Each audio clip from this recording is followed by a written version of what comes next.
دودھ بیچنے والی حافظ قرآن لڑکی پر اللہ کا عذاب کیوں برسا؟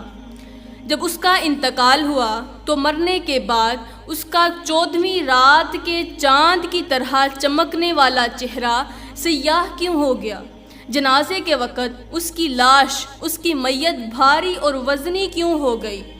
لوگ جب اس کی تدفین کرنے لگے تو اس کی قبر میں لوگوں نے ایسی کون سی چیز دیکھی جسے دیکھتے ہی سب لوگ استغفار پڑھنے لگے، اور اس کی تدفین کے 10 دن بعد اس کی قبر کیوں پھٹی؟ ان تمام سوالات کی تفصیل میں آج کے اس بیان میں بتاؤں گی۔ السلام علیکم ورحمۃ اللہ وبرکاتہ۔ میری پیاری اسلامی بہنوں، سب سے پہلے تو میں شکر ادا کرتی ہوں اس پروردگار عالم کا جس نے ہمیں دیکھنے کے لیے آنکھیں دیں، سننے کے لیے کان دیے، بولنے کے لیے زبان دی، اور یہ بھی شکر ادا کرتی ہوں کہ آنکھیں، زبان اور کان دینے کے بعد انہیں اس قابل بنایا کہ یہ اپنی اپنی خدمات سر انجام دے رہے ہیں، کیونکہ یہی آنکھیں نابینا کے پاس بھی ہیں مگر وہ اس میں دیکھنے کی صلاحیت نہیں رکھتا، یہی کان بہرے کے بھی ہیں مگر وہ سن نہیں سکتا، یہی زبان گونگے کے منہ میں بھی ہوتی ہے مگر وہ اس سے بول نہیں سکتا، اس میں بولنے کی صلاحیت موجود نہیں ہے۔ تو میری پیاری بہنوں، آج اگر میری ایک پلک کے بال جھڑ جائیں تو میں اس پلک پر بال لانے کے لیے لاکھوں کروڑوں روپے لگا دینے کو تیار ہوں کہ کسی نہ کسی طرح میری اس پلک پر بال آ جائیں، کسی نہ کسی طرح یہ میرا عیب ختم ہو جائے۔ ایک پلک کے بال لانے کے لیے لاکھوں کروڑوں لگا دینے کو تیار ہوں۔ تو میری پیاری بہنوں، یہ آنکھیں، یہ کان، یہ زبان، یہ دل، جگر، گردے، پھیپھڑے، یہ وہ قیمتی مٹیریل ہیں جو لاکھوں کروڑوں سے بھی زیادہ افضل ہیں، یہ اس سے بھی زیادہ مہنگے ہیں، یہ لاکھوں کروڑوں میں ہمیں نہیں مل سکتے۔ ایک چھوٹی سی پلک کے بال، اس کے اوپر لاکھوں کروڑوں لگ جاتے ہیں، اور یہ اتنا بڑا جو قیمتی مٹیریل ہے، مزے کی بات تو یہ ہے کہ اللہ تعالیٰ نے ہمیں مفت میں عطا کر دیے ہیں۔ تو اتنا بڑا قیمتی مٹیریل ملنے کے بعد کیا ہمارا حق نہیں بنتا کہ ہم شکر الہی بجا لائیں، ہم اللہ تعالیٰ کی شکر گزاری کریں کہ اس نے ہمیں اتنا قیمتی مٹیریل مفت میں عطا کر دیا ہے۔ پیاری بہنوں، اب چلتے ہیں اپنے سبق کی طرف۔ آج میں آپ لوگوں کو ایک ایسا خوبصورت سا واقعہ سنانے جا رہی ہوں جسے سننے کے بعد آپ توبہ کرنے پر مجبور ہو جائیں گی، اور وہ توبہ جسے کرنے کے بعد ہر لڑکی اس طرح پاک و صاف ہو جاتی ہے کہ جیسے اس نے اپنی زندگی میں کبھی کوئی گناہ کیا ہی نہ ہو۔ میری پیاری بہنوں، یہ واقعہ عبرت ناک ہے۔ اس واقعہ نے آج سے پہلے لاکھوں کروڑوں لڑکیوں کی، نوجوان لڑکیوں کی، عورتوں کی زندگی بدل ڈالی۔ پیاری بہنوں، ایک غریب شخص تھا، اس کی اولاد نہیں ہو رہی تھی، اس نے پوری زندگی لاکھوں دعائیں کی، وہ دعائیں کرتا رہا، منتیں مانتا رہا، لیکن اللہ تعالیٰ نے اس کی سوکھی جھولی کو ہری نہیں کیا، اسے اولاد کی نعمت سے مالا مال نہیں کیا، محروم رکھا۔ وہ ساری زندگی دعائیں بھی کرتا رہا، روتا رہا، گڑ گڑاتا رہا، لیکن اللہ تعالیٰ نے اس کی کوئی بھی فریاد نہ سنی۔ نہ جانے اس سے کوئی غلطی ہو گئی ہوگی، تو اس کے علاقے میں، وہ جو بے اولاد شخص تھا، اسی کے علاقے میں ایک زانیہ عورت رہا کرتی تھی، اس کے لوگوں کے ساتھ غلط تعلقات تھے، وہ غیر محرم مردوں کے ساتھ گناہ کیا کرتی تھی۔ ایک بار اس نے کسی غیر محرم مرد کے ساتھ تعلق قائم کیا، اس کے ساتھ گناہ کیا، اور اس کمبخت گناہ کی وجہ سے اسے حمل ہو گیا، حمل ٹھہر گیا، مطلب وہ جو تھی وہ ماں بننے والی ہو گئی۔ وہ عورت پورے 9 ماہ اس نے اس اذیت کو برداشت کیا، اب وہ حاملہ ہوئی گناہ کی وجہ سے، اس کے باوجود بھی اس نے اس گناہ کو نہیں چھوڑا، اس نے اپنے کاروبار کو جاری ہی رکھا، وہ اس سے توبہ نہ کر پائی۔ خیر، 9 ماہ گزر گئے۔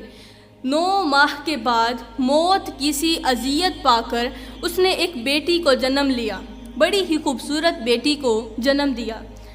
وہ قبل اس کے کہ اس کے گلے پر انگوٹھا رکھ کر اس کا گلا دبا کر اسے مار دیتی، اچانک ایک سوچ نے اس کے دماغ میں گردش کی، اس کے ذہن میں خیال آیا کہ کیوں نہ اسے کسی ویرانے میں جا کر پھینک آتی ہوں۔ جیسے ہی یہ خیال آیا تو اس نے اسے مارنا مناسب نہ سمجھا۔ اس نے سوچا کہ جب اسے ویرانے میں پھینک دوں گی، ایک تو میرا گناہ چھپ جائے گا۔ اپنے گناہ کو چھپانے کے لیے اس نے سوچا کہ اسے چھوڑ دیتی ہوں کسی ویرانے میں، تاکہ وہاں سے اسے کتے اور بلیاں کھا جائیں اور میرا گناہ بھی چھپ جائے، کسی کو پتہ ہی نہیں چلے گا۔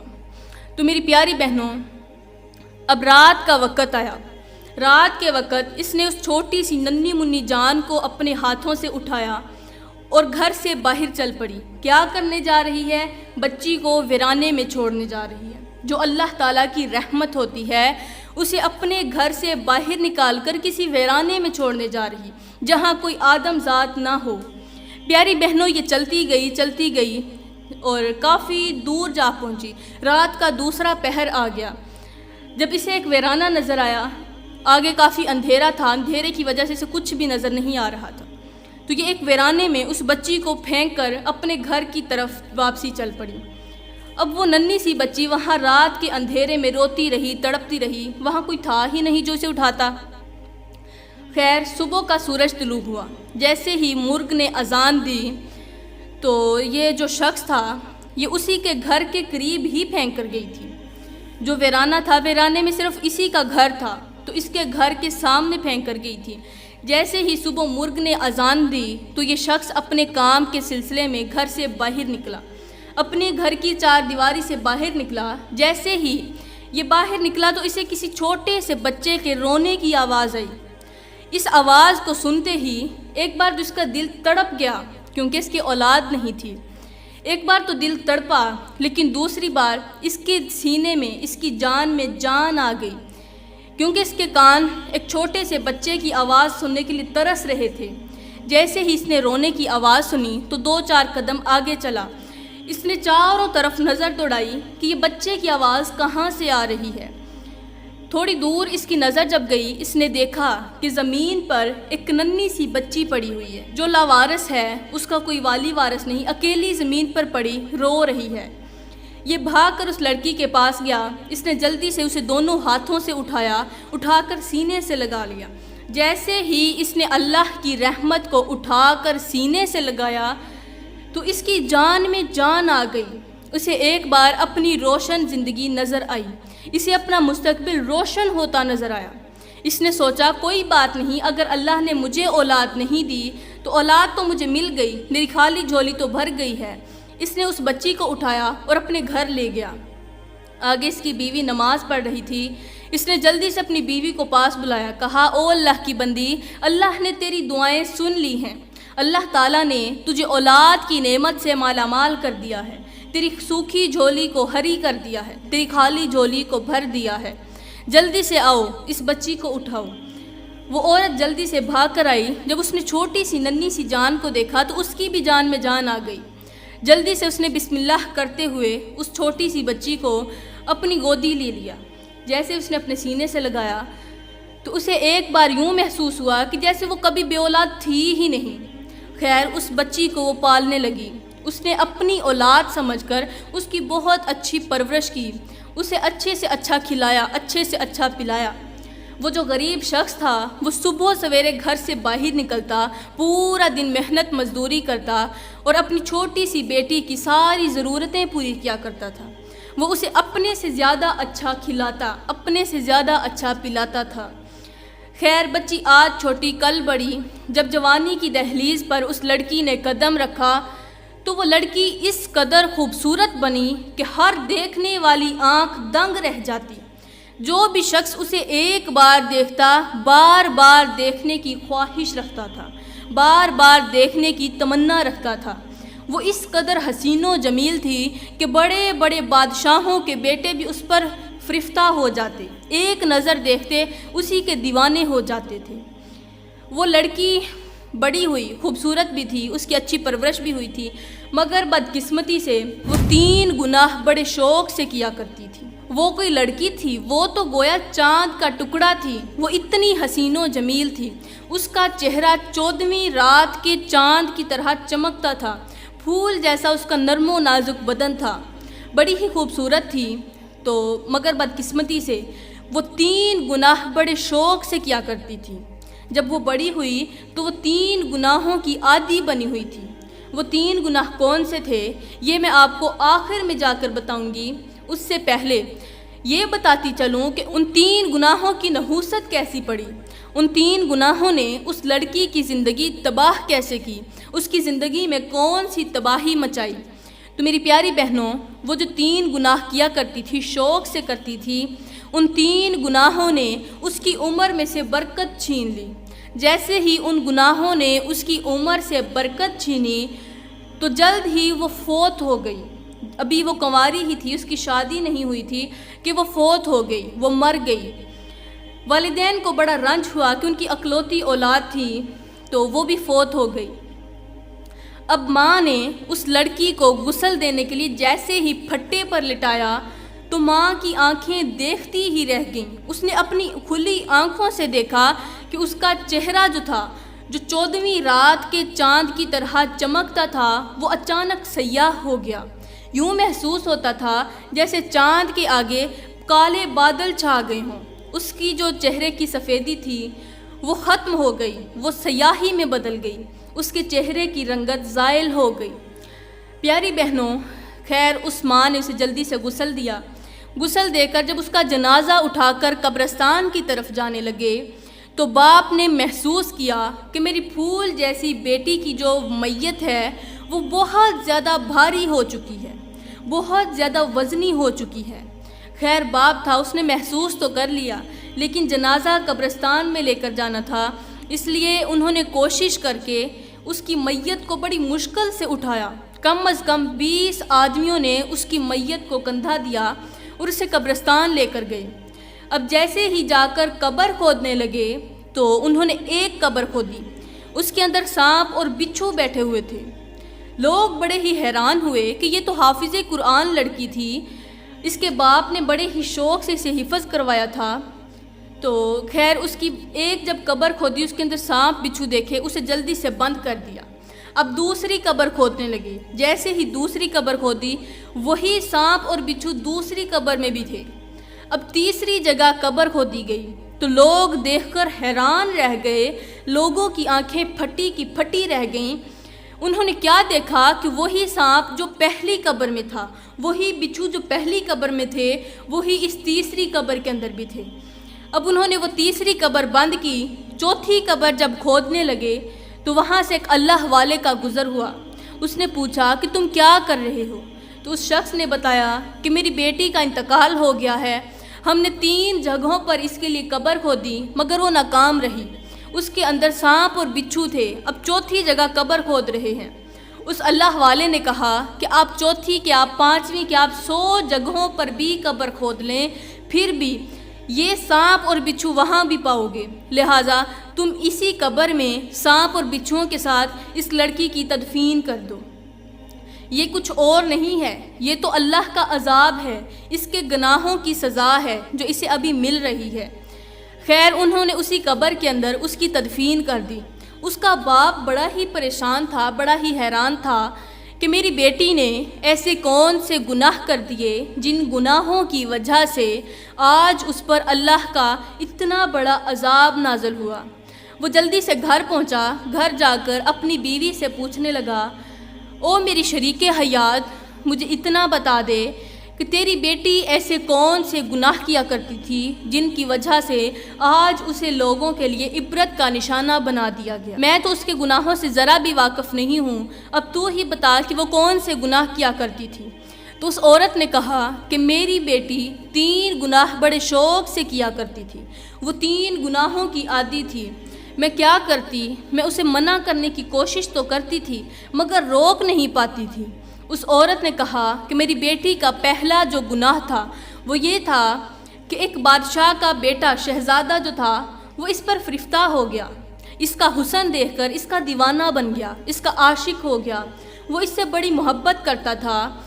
تو اب میری بیٹی اس کے ساتھ محبت کرتی اور وہ شہزادہ میری بیٹی کے ساتھ محبت کرتا، دونوں آپس میں محبت کرتے تھے۔ آپ چونکہ اپنے کام کی وجہ سے گھر سے باہر رہتے تھے تو وہ جو شہزادہ تھا وہ ہمارے گھر آتا اور پوری رات میری بیٹی کے ساتھ گزارا کرتا تھا۔ یہ ایک دوسرے کے ساتھ گناہ بھی کیا کرتے تھے۔ اور میں انہیں روکنے کی کافی کوشش کرتی تھی، لیکن وہ جو شہزادہ تھا وہ بہت بڑا امیر تھا۔ اس نے مجھے دھمکی لگا رکھی تھی کہ اگر تو نے اس کے باپ کو ذرا سی بھی کانوں کان خبر ہونے دی تو میں تجھے جان سے مار ڈالوں گا۔ میں اپنی جان کو بچانے کے لیے خاموش رہی۔ میں نے تیرے ساتھ کبھی بھی اس بات کا ذکر نہیں کیا۔ اس کا پہلا گناہ تو یہ تھا کہ یہ غیر محرم مرد کے ساتھ گناہ کیا کرتی تھی، اس کے ساتھ تعلق بڑھایا کرتی تھی۔ اس کے بعد اس عورت نے کہا کہ میری بیٹی کا دوسرا گناہ یہ تھا کہ یہ حافظ قرآن تو تھی، اس نے قرآن تو حفظ کیا ہوا تھا، لیکن جب اذان ہوتی تو یہ نماز نہیں پڑھتی تھی۔ میں اسے نماز پڑھنے کے بارے میں جب بھی کہتی تو مجھے کہتی میں اللہ کو تو مانتی ہی نہیں، تو سجدہ کیوں کروں اسے؟ اس نے قرآن حفظ کیا ہوا تھا، یہ قرآن پڑھتی بھی تھی، لیکن جیسے ہی اس کا غیر محرم مرد کے ساتھ تعلق بڑھا، جیسے اس کے ساتھ گناہوں کی لت پڑی تو یہ قرآن کو بھول بیٹھی۔ استغفر اللہ، زنا جیسے گناہ نے اس کی زندگی برباد کر دی، اسے قرآن بھی بھلا دیا۔ تو یہ نماز نہیں پڑھتی تھی، اس کا خاتمہ ایمان پر نہیں ہوا۔ اس شخص نے کہا اچھا، مطلب کہ یہ کفر کی حالت میں مری ہے، قرآن بھی پڑھا لیکن اس پر عمل نہیں کر پائی۔ اس کی بیوی نے کہا جی جناب، آپ بالکل ٹھیک کہہ رہے ہیں۔ تو اس نے کہا مجھے تیسرا گناہ بتاؤ۔ اس عورت نے کہا اس کا تیسرا گناہ یہ تھا کہ جب آپ گھر میں دودھ لے کر آتے تھے تو یہ اس دودھ کے اندر پانی کی ملاوٹ کیا کرتی تھی۔ میں اسے روکنے کی بڑی کوشش کیا کرتی تھی، لیکن یہ میری ایک بھی بات سننے کو تیار نہیں ہوتی تھی۔ یہ دودھ کے اندر پانی کی ملاوٹ کرتی تھی، یہ تھوڑے سے دودھ کو بہت زیادہ کر دیتی تھی۔ اسے پیسوں کی لالچ ہوتی تھی، یہ سوچتی تھی کہ اگر ہم دودھ زیادہ بیچیں گے تو ہمارے پاس زیادہ پیسے آئیں گے۔ اسی سوچ کی بنا پر یہ دودھ میں پانی کی ملاوٹ کر کے لوگوں کو بیچتی تھی، لوگوں کا نقصان کرتی تھی۔ تو اس کے یہ 3 گناہ جو ہیں، میرے خیال میں انہی 3 گناہوں کی وجہ سے اللہ تعالیٰ نے اس پر عذاب برسایا۔ اب اس کی تدفین کو جیسے ہی 10 دن گزرے تو 10 دن کے بعد اس لڑکی کی قبر پھٹ گئی۔ اندر سے وہ لڑکی چیخیں مار رہی تھی، لیکن اس کا کفن پھٹ چکا تھا۔ اس کے چہرے پر، اس کے جسم پر کفن نہیں تھا۔ اس کے جسم کا جو گوشت تھا وہ گل سڑ چکا تھا، کیڑے کھا رہے تھے، بچھو کھا رہے تھے، اسے سانپ ڈنگ مار رہے تھے۔ کسی کے اندر اتنی ہمت نہیں تھی کہ وہ اس کے قریب جا کر اسے اس عذاب سے باہر نکال لیتا۔ اب لوگوں نے اس کی ماں سے جب گناہ پوچھے تو اس کی ماں نے یہی 3 گناہ بتائے کہ میری بیٹی یہ 3 گناہ بڑے شوق سے کرتی تھی، وہ ان 3 گناہوں کی عادی تھی۔ میری پیاری بہنوں، سب کچھ کرنا لیکن یہ 3 گناہ کبھی مت کرنا۔ یہ 3 گناہ آپ کی زندگی برباد کر دیں گے، آپ کی زندگی میں سے برکت چھین لیں گے، عمر میں سے، رزق میں سے برکت چھین لیں گے۔ یہ آپ کے چہرے کی خوبصورتی کو زائل کر دیں گے۔ اگر آپ اپنے چہرے پر حسن لانا چاہتی ہیں، قدرتی نخار لانا چاہتی ہیں، تو خدارا ان 3 گناہوں سے جلد از جلد توبہ کر لیں۔ میری پیاری بہنوں، میں دعا کرتی ہوں کہ اللہ تعالیٰ ہمارا خاتمہ ایمان پر کرے، اللہ تعالیٰ ہمیں ایمان کی موت نصیب کرے۔ میری پیاری بہنوں، جب آپ کا خاتمہ ایمان پر ہو گیا تو آپ اس دنیا میں بھی کامیاب، اگلی دنیا میں بھی کامیاب، اس جہان میں بھی کامیاب، اگلے جہان میں بھی کامیاب ہو جائیں گی۔ میں دعا کرتی ہوں کہ اللہ تعالیٰ ہمیں ان 3 گناہوں سے بچنے کی توفیق عطا فرمائے، اللہ تعالیٰ ہمیں اچھی نصیحتوں پر عمل کرنے کی توفیق عطا فرمائے، اللہ تعالیٰ ہمیں اچھے کام کرنے کی توفیق عطا فرمائے۔ آمین ثم آمین، وما علینا الا البلاغ المبین۔